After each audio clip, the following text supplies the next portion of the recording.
Salve, salve, galerinha! Beijos, abraço pra todo mundo que nos assiste. Gigantes do bate-papo na Copa do Mundo. Brasil e Japão. Entendeu? A gente tá aqui numa euforia do cacete depois desse jogo. Que jogo do caceta. Pode falar caceta? Pode, acho que pode, né? Enfim, gente, que jogo foi esse? Tá, eu vi aqui da minha humilde residência. Eu tava... E tá, cara, tá boa, de boa. Eu tava esperando assim uns 3, 4, mas, enfim, infelizmente não foi isso tudo, mas o Brasil passou e estamos aqui com nossos amigos pra comentar esse jogo aí, que foi um jogo assim do cara. Acho que foi muito coração, enfim. Vamos deixar todo mundo se falar aqui rapidinho, tá? Beijo abaixo pra todo mundo que nos assiste. Gigante do Bate-Papo na Copa. Rodrigão, pelo amor de Deus, assume isso aí, porque eu não sei fazer isso, não. Não, tá bem. Vamos até o final. Você é o âncora até o final, meu parceiro. Não, saudação inicial, primeiro aí. Feliz aí pela vitória do Brasil e vamos desossar esse frango. GG, pelo amor de Deus, me salva. Satisfação total mais uma vez. Saudação gigante para você que nos assiste e nos acompanha nessa animação do Jefinho, que no início ficou bolado, né, com o gol do Japão, gol daquele cara, né, Jefinho? Mas depois o Brasil deu aquele alívio e tal, mas a gente vai debater não só isso, mas também teve um jogo posterior aí que a galera também deu uma secada aí numa grandona seleção e tal, né? Menos mal que não foi a nossa que ficou de fora, né? Que caiam os outros, né, Jefinho? Cara, olha só, então vamos direto pro assunto, porque Copa do Mundo é gigante na Copa, então vamos para esse debate aqui. Primeiramente, antes de tudo, né? Brasil e Japão. Japão ganhando de 2-1 no sufoco do Japão. Que Japão, cara? Brasil que ganhou, pô. Tá mamado ele, ganhou, Rodrigão. Brasil ganhou do Japão. Brasil ganhou do Japão no sufoco. Eu tô aqui, cara, eu não sei o que eu falo, não, mas eu tenho umas teorias. Não, eu tenho umas teorias. Vou esperar vocês falarem um pouquinho para depois eu expor a minha teoria. Rodrigão, por favor, você é um cara mais sensato de todos nós, é você. Aí. Bom, eu tô sóbrio, né? Então acho que você deve contar um pouquinho, mas eu tô com inveja de você. Eu não queria estar sóbrio, tá? Diga-se de passagem, eu não queria. Queria estar exatamente no grau que você está. Eu sou mais feliz assim. Mas, cara, sobre o jogo...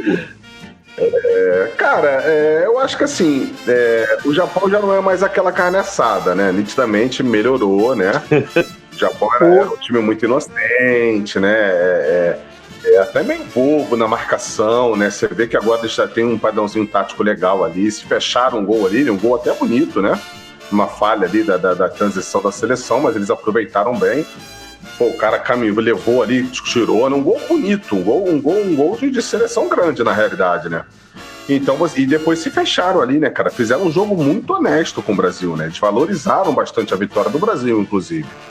Mas foi o que eu tava falando com a galera lá do meu serviço, né? Que eu vi o jogo com eles. Até antes do jogo, eu falei, cara, o Brasil tem que passar, nem que for na força da camisa, nem que for na marra, porque não tem como ficar numa primeira fase após a fase de grupos, né? Japão, irmão, não tem como. Por mais que o futebol seja outro, a gente sabe disso tudo, a seleção já não é mais aquela coisa. Mas, meu irmão, é inegociável, cara. Você pegar um Japão numa Copa do Mundo, você tem que ganhar. E o Japão tava saidinho, né? Saindo, tocando bola. Eles estavam acreditando, cara. Por um momento eu também acreditei por eles. Bateu um medo ali. Mas, e você viu, o gol no último minuto, né, cara? Foi um jogo divertido, cara. Sobre o Brasil, aquilo, cara, eu acho que vai ser isso aí até a final da Copa do Mundo. Eu não espero outro futebol muito do Brasil, não, cara. Pra mim, o trabalho do Ancelotti é um trabalho ok. Não justifica o que ele vem ganhando. Por mais que ele só esteja um ano, eu acho que só na seleção, né? Mas, cara, não justifica. É muita grana pra esse cara, pra ele fazer um trabalho ali de Dorival Júnior. Eu acho que se a seleção tivesse na mão do Dorival Júnior, a seleção estaria jogando assim. Então, cara, eu não espero nada muito grandioso da seleção, não, cara, mas eu acredito que dá pra ganhar. Não tem bicho-papão. Você vê, a Alemanha rodou agora aí, né, pro Paraguai. E agora o Brasil pega a Noruega, a Costa do Marfim, duas seleções que, pra mim, também o Brasil entra como favorito, mesmo o futebol tendo mudado aquilo que a gente falou. E aí, cara, você bate umas quartas de final ali, tudo pode acontecer, cara. Tudo pode acontecer, inclusive ir ganhando e chegar à final. Mas eu, sinceramente, eu não espero nenhuma atuação do Brasil de encher os olhos, não, cara. Eu acho que vai sobressair ali no individual, entendeu? E destaque ali pro Vini Júnior, que quase faz um golaço, né, cara? Ia ser o gol da Copa até o momento. E pro Ryan também, né, cara? Que novamente ali o gol saindo ali da marcação dele, né, cara? Da pressão dele ali, que ele faz bem também, né? O futebol mudou, né? Antigamente a gente via o atacante, né? O que ele fazia na frente, né? De atacar, né? Hoje em dia o atacante defendendo, ele sobressai. E ali foi uma forma de defesa. Ele roubou a bola, começou a jogada. Enfim, estamos classificados e acho que dá pra chegar. Acho que dá pra chegar. Geraldão, pelo amor de Deus, você vem, fala. Eu acho que o Geraldo vem com um esquema tático, falando sobre esquema tático, 4-4-2, aí pode tirar um, sobressai um. Ele vai vir, cara, ele vai vir assim. Vamos lá, Geraldão. Quase um pouquinho, até porque o que eu iria falar é o que basicamente o Rodrigo falou, exatamente com as mesmas palavras, diga-se de passagem. Mas eu vou entrar numa seara, cara, que eu até estava comentando contigo em off, cara, que assim, por mais que o futebol tenha mudado e tal, cara, falta hoje, por característica, ou pelo menos na nossa seleção, talvez outra até tenha, mas na nossa não tem, aquele jogador que faça grandes viradas de jogo, né, que consiga com um passe quebrar as linhas, como fala hoje em dia, né? Então, assim, teve momentos em que a jogada estava toda na esquerda e tinha um cara livre na direita. Era só fazer um passe longo para a direita que já matava o lance, já dava uma clareada. E não tem esse jogador com essa característica. Teve uma hora que a defesa tava em linha, em 5, né? E tava quase no grande círculo. Se tivesse um cara ali para enfiar a bola no meio dos zagueiros, cara, o cara saía na cara do gol, lá ele, né? O cara saía na cara do gol. Então, por característica, a gente não tem esse jogador. O futebol tá muito físico, tá muito tático até, mas justamente e tá nivelado por baixo por conta disso, porque esses jogadores que fazem essa diferença não tem mais, pelo menos na nossa seleção. E é o que o Rodrigo falou, vai ser esse jogo aí amarrado, esse jogo aí... Primeiro que todas as seleções contra o Brasil jogam fechadinhas ali, jogam para sair no contra-ataque com algumas exceções, principalmente quando essas seleções percebem que o Brasil está fragilizado, né? Então, igual foi no caso do Marrocos ali na primeira partida, em que o Marrocos jogou até de forma franca contra o Brasil. Mas, via de regra, as seleções se fecham, ainda mais de menor expressão. Então, daqui para frente, a tendência é que seja assim mesmo, como o Rodrigo falou, né? Mas ainda assim, pelo menos até as quartas de final, o Brasil, na minha opinião, tem obrigação de passar, independente se vai pegar a Noruega, a Costa do Marfim, enfim, para mim tem obrigação de passar. Aí nas quartas de final, que vai pegar deve pegar uma seleção com mais expressão, mais arrumada, aí é outra história, é outra parada. Eu até concordo com você, Geraldão, mas eu discordo de uma situação. Quando você falar para mim assim que o Brasil não tem esse cara que quebra essa situação, nós temos. Porém, já não é mais aquele mesmo jogador, né, de anos atrás, que ele se chama Neymar Júnior. Então o Neymar Júnior, ele tem essa responsabilidade de pegar a bola. Quando o Brasil ele não consegue atravessar uma bola por um lado para o outro, você bota a bola no pé do Neymar, ele quebra 2, 3 jogadores de um adversário fácil. Isso sempre ficou muito claro. Porém, o Neymar Júnior já não é mais aquele Neymar Júnior, né, de 4, 5 ou 6 ou anos atrás, né? O Neymar Júnior já vem com diversas lesões, já não é aquele cara tão rápido quanto a gente achava que ele era, tá? Mas continua sendo o mesmo craque, tá? Só a presença dele dentro de campo, ele já desconstrói um pouquinho a defesa de um adversário. Até porque hoje em dia joga mano a mano. Quando você coloca um Neymar, cara, todo time coloca 2 ou 3 em cima do cara. Isso é fato. Você pode observar o último jogo. Quando o Neymar pegava na bola, tinha 3 em cima dele. 3 jogadores em cima dele. É claro, não tem mais aquela força física, não tem mais aquela velocidade que ele tinha. Tá? Então, assim, hoje não foi um jogo para o Neymar. Tá? Não foi um jogo para o Neymar. Né? O Ancelotti, eu até questionei aqui com os meus amigos. Eu falei assim, segundo tempo, vai ser onde que a gente vai ver se o Ancelotti realmente é técnico ou não. Por quê? É muito fácil você ser técnico com 10 jogadores melhores do mundo, né? 20, um monte de mundo. Mas, infelizmente, na seleção brasileira, hoje em dia, nós não temos esses jogadores melhores do mundo. Claro, nós temos assim, jogadores badalados, como Rafinha, né? Casemiro, posso dizer assim, mais quem ali? Jogadores de times bem grandes, grandiosos. Mas ainda, para a seleção brasileira, requer muita coisa. Cara, eu me lembro até da Copa, onde o Brasil foi campeão. Cara, nós tínhamos um quarteto, mais ou menos um quinteto, né? Jogadores que eram os melhores do mundo. E mesmo assim, tivemos dificuldade para ser campeões de 2002, né? Imagine você ser campeão só com um jogador. Hoje, que as maiores seleções, né, jogam o mesmo futebol. As mesmas táticas, né? Claro, tem uma qualidade técnica diferente um pouquinho ali, mas praticamente o futebol hoje em dia, cara, tá muito igual, tá muito parecido.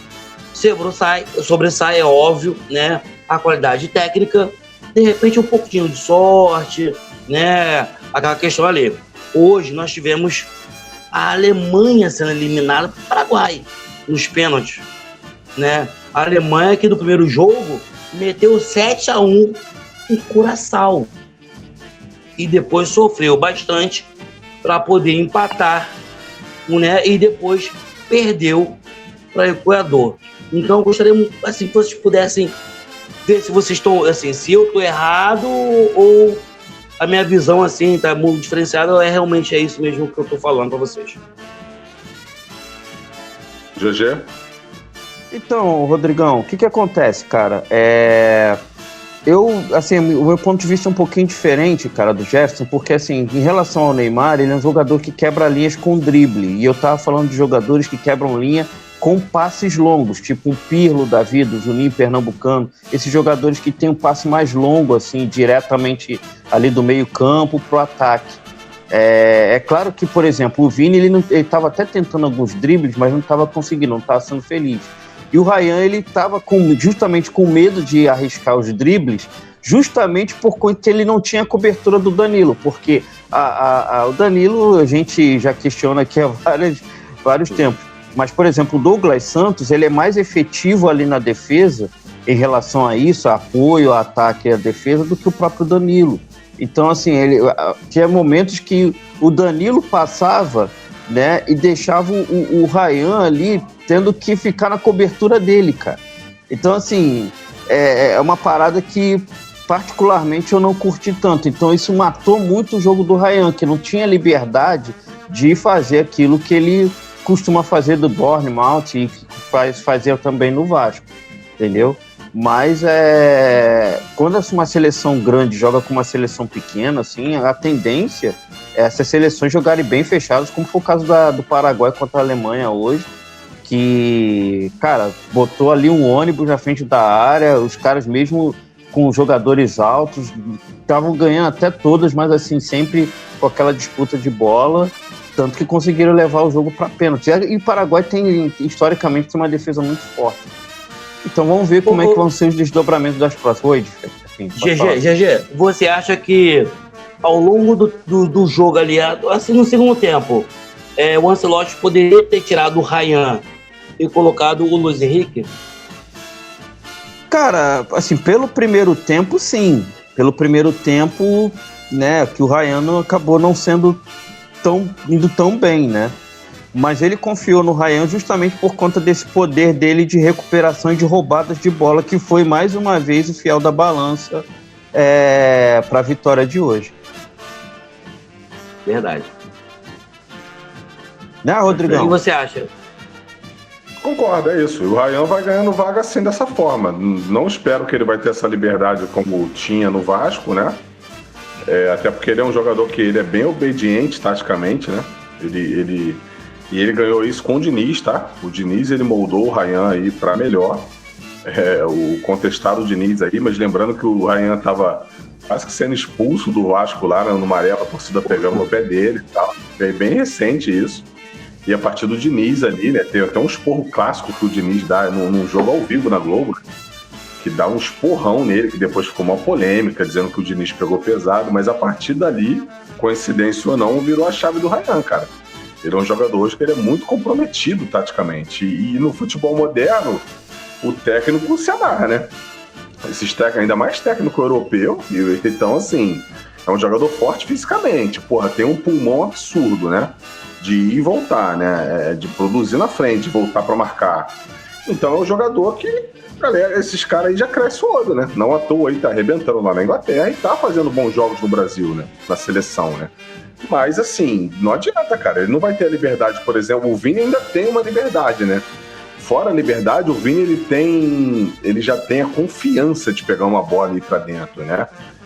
Já tem uma bagagem na seleção. O Ryan tá chegando agora, então é difícil o cara pegar uma bola ali, comer 1, 2, 3. Ele vai fatalmente no segundo corte ali, ele vai procurar alguém para tocar, entendeu? Porque isso rola com o jogador, não tem jeito.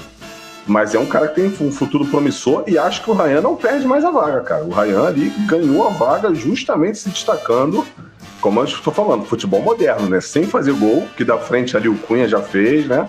O Vini vem fazendo, ele ainda não deixou o dele, mas ele é muito importante taticamente. Então, pra mim, ele não perde mais essa vaga, não, cara. Rodrigão, você acha que o Brasil... Assim, eu já sei que não, mas a seleção brasileira, pra mim, não tem um meia de criação. Pra mim, não tem. Você acha que o Brasil tem esse meio de criação ou não? E se não tem, quem poderia ser? Não tem. Acho que o Paquetá que tá mais encarregado ali de ser o meio de criação, mas o Paquetá não vem dando conta no sistema ali. Ele pode ser um jogador importante, né? Eu acho que quando é contra o time mais fraco, o Paquetá ele ainda consegue ele fazer um 10. Quando o jogo é mais pegado, o jogo é mais duro, ele não consegue desenvolver o 10 ali, cara. Ele não rende, entendeu? Ele não rende. Primeiro que eu acho que não é a posição de origem dele. O Geraldo pode me corrigir aí, mas eu acho que o Paquetá ele é mais recuado mesmo, né? Ele não tem essa parada de ser o 10, né? O único no elenco ali que eu vejo é o Neymar, cara. Mas aí também eu não sei como é que o Neymar tá fisicamente. Você vê, ele não entrou hoje, né? O Ancelotti depois deu uma justificativa que tava guardando ele pra prorrogação. Mas aí se o Japão mete o segundo gol ali, acaba o jogo, e não tem prorrogação, e acabou a Copa pro cara, entendeu? É difícil, eu não sei como é que ele tá fisicamente, cara, e o Neymar, entendeu? Mas pra mim, eu acharia um esquema ali pra ele ser o 10, cara. Eu acharia um esquema ali pra ele ser o 10. É porque assim, eu acho que assim, na situação, você colocando o Neymar no lugar de um Paquetá, assim, o Casemiro, ele não pode avançar de forma nenhuma. Até porque o Neymar ele não marca ninguém, né? Não marca ninguém. Então, assim, o Casemiro jamais poderia avançar. Esse seria realmente um esquema para uma prorrogação. Aí você coloca um Neymar na frente, aonde que o Neymar, cara, onde que eu falei, o Neymar leva 2, 3 jogadores de um adversário fácil. Mas só que quando o Neymar perde a bola... Eu gosto do futebol do Neymar, Jeff. Eu gosto do futebol do Neymar, mas eu acho que assim, eu acho que é um cara que também, do jeito que tá funcionando a seleção, não é de se jogar fora, assim, entrando no segundo tempo, sendo uma arma no segundo tempo, entendeu? Porque eu acho que realmente ele não vai aguentar os 2 tempos, cara. Eu acho que ele não vai aguentar. Eu acho, eu não é nem que, eu acho assim, de boa, não é nem que ele não vai aguentar jogar. Eu acho que o esquema assim, tático hoje em dia, né, eu acho que não comporta você entrar com o Neymar mais. Entendeu? Porque as seleções, a gente já percebeu que as seleções hoje em dia não são mais aquelas seleções bobinhas, né? Não, os caras são fortes fisicamente, eles têm uma velocidade muito boa, eles têm uma técnica muito boa, eles têm uns esquemas táticos muito bons. Então, assim, você entrar com o Neymar, sabendo que, você ofensivamente você tá bem, mas defensivamente você tá com -1, porque o Neymar não marca. Então, assim, eu vejo, assim, ele fala assim, o Ryan, Ian, meu filho, Ryan, pode ir lá pra frente, mas só que assim, cara, volta e marca. Vinícius Júnior, você vai lá pra frente, volta e marca. Paquetá. Toda nova aí com o pulmão em dia, então dá conta. Ô Paquetá, olha só, lança, mas não sai do meio. Porque você vê assim, o Paquetá do meio de campo lançando algumas bolazinhas, mas dificilmente é um cara que tá chegando lá na frente. É mais fácil o Bruno Guimarães chegar. Entendeu? O Bruno Guimarães chega muito mais na frente do que o Paquetá. O Paquetá é um cara que fica mais recuado. Não é a característica do Paquetá fazer isso. Mas, cara, Copa do Mundo, Seleção Brasileira, cada um tem que se doar um pouquinho, fazer o máximo que pode. Entendeu? Exatamente. Você é o melhor nessa posição para você estar aqui. Então, eu acho que assim, o Ancelotti ele tá fazendo até agora. Claro, o próximo jogo o Brasil perdeu, o Ancelotti é ruim. Cara, mas não, pra mim não. Mas assim, o que ele tá fazendo com esses jogadores, que é o meu ponto de vista, eles são muito limitados, muitos, né? Exceto ali, até o próprio Vinícius Júnior é um cara muito limitado em relação defensivamente. É um cara muito ofensivo, mas defensivamente o Vinícius Júnior, esquece, né? E o Neymar também, defensivamente também esquece. São muito ruins defensivamente. Então, assim, o Ancelotti, eu acho que assim, o Geraldo falou que parecia um jogo igual o técnico, né, ali o Dorival Júnior, né? Eu discordo um pouquinho. Eu vi umas diferenças táticas bem diferentes do que alguns técnicos brasileiros estavam fazendo, tá? Porque você tem jogadores novos, ele dá liberdade para se jogar, mas ele não deixa os caras simplesmente abandonarem as suas áreas. Então, assim, o meu ponto de vista é esse. Perfeito, cara. Vamos ver. Eu tava até comentando até no grupo o seguinte, cara. Pô, se a marcação tava forte ali, por exemplo, pelos lados do campo, no caso com o Vinícius Júnior e com o Ryan, cara, por que não invertir? Porque a gente vê isso muito, né? Quando o jogador tá na esquerda, o jogador já tá jogando na esquerda e não tá fluindo o jogo dele pela esquerda, ele troca de posição com outro extremo, contra o ponta. Aí o cara que tá jogando na direita troca com ele. Isso já seria uma alternativa dentro do próprio jogo. Esse é um primeiro ponto, cara. Segundo ponto, eu acho assim, que no caso do Neymar, por exemplo, questão de meia, o Matheus Cunha, por mais que ele esteja usando a 9, ele na verdade é um falso 9. Ele é um cara que até no United, né, no Manchester United, ele joga meio como um meia ali, um falso 9 ali, como meia atacante. E é mais ou menos essa função que o Ancelotti coloca ele na seleção ali, meio que como um falso 9 voltando, né, quando o time está recompondo, quando o time está sem a bola, e quando o time está com a bola, ele abrindo espaços ali para criação. Mas não é esse meia cerebral que, por exemplo, você estava se referindo, Jeff. Claro que na seleção hoje não tem. Mas, por exemplo, uma posição que o Neymar poderia jogar dentro dessa estrutura tática que o Ancelotti montou seria na vaga do Cunha. Aí você teria que ter jogadores que, mesmo que o Neymar não tenha condições de ficar voltando para marcar, até porque nunca foi característica dele, mas você teria que escalar jogadores que que façam esse sacrifício, entre aspas, para ele jogar solto lá na frente, mais ou menos, tá? Guardadas as devidas proporções, como o Messi funciona na Argentina. Claro que o Messi tem outra situação física e tal, ele não está voltando de contusão, então ele até consegue fazer dar aquela cercada, digamos assim, daquela recompor, não marcar, mas consegue dar uma atrapalhada ali. Talvez o Neymar nem isso consiga fazer. Mas, cara, dentro dessa estrutura de time que o Ancelotti montou, a única posição que o Neymar conseguiria jogar assim seria ali no lugar do Cunha, entendeu? Mas sabendo que tanto o Ryan quanto o Vinícius Júnior e os outros jogadores, quando não tivesse a bola, teria que recompor todo mundo ali, né, para tentar sair em bloco, né? Seria basicamente isso. Mas só não seria um sacrifício para outro jogador, sabe por quê? Porque se ele tu definiu certinho, tira o Cunha, bota o Neymar. Como o Cunha ele marca, o Neymar não marca, ele não sacrifica muito, não. Ele só faz o seguinte: Casemiro não avança, entendeu?